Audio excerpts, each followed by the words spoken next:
வாருங்கள் குழந்தைகளே, இந்த கதையில் ஒரு எலி எப்படி சிங்கத்திற்கு உதவியது என்பதை பார்ப்போம்.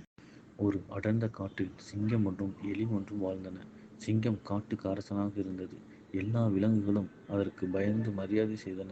எலியோ ஒரு சிறிய ஜீவன், ஆனால் அது எப்பொழுதுமே மிகவும் உற்சாகமாகவும் துணிச்சலாகவும் இருக்கும். ஒரு நாள் சிங்கம் வெளியே வேட்டையாடிவிட்டு திரும்பி ஓய்வெடுக்க ஒரு மரத்தின் கீழ் தூங்கிக் கொண்டிருந்தது. அப்போது அங்கு வந்த எலி அந்த சிங்கத்தின் மேல் துள்ளி துள்ளி ஓடிக்கொண்டிருந்தது. சிங்கம் பதற்றத்துடன் விழித்து எதிரே நின்ற எலியை பிடித்து, "நீ என்ன செய்கிறாய் இங்கே? இப்பொழுதே உன்னை சாப்பிடுகிறேன்" என்றது. எலி நடுங்கிப் போய் சிங்கத்தை வேண்டியது, "அரசே, தயவு செய்து என்னை விட்டுவிடுங்கள். ஒரு நாள் உங்களுக்கு நான் உதவியாய் வருவேன்." சிங்கம் சிரித்தது. "நீயா? நீ எனக்கு என்ன உதவி செய்யப் போகிறாய்?" இருந்தாலும் அதன் மனதில் ஒரு தயவு ஏற்பட்டது. அந்த எலியை விடுவித்தது. ஒரு சில நாட்களுக்குப் பிறகு சிங்கம் வேட்டைக்காரர்களால் பிடிக்கப்பட்டது. அவர்கள் ஒரு பெரிய வலையில் சிக்க வைத்தார்கள். சிங்கம் எவ்வளவு போராடினாலும் வெளியே வர முடியவில்லை.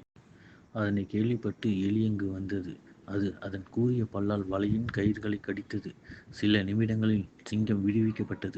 சிங்கம் எலியை பார்த்து மிகவும் நன்றி என்றது. "நீ சிறியவனாக இருந்தாலும் எனக்கு பெரிய உதவி செய்தாய். உன்னை குறை கூறியதற்கு என்னை மன்னித்துவிடு" என்று மன்னிப்பு கேட்டது.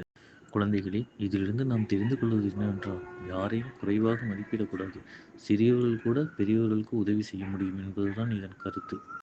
இந்த கதை உங்களுக்கு பிடிச்சிருக்குன்னு நம்புகிறேன். நெக்ஸ்ட் கதையில் பார்ப்போம்.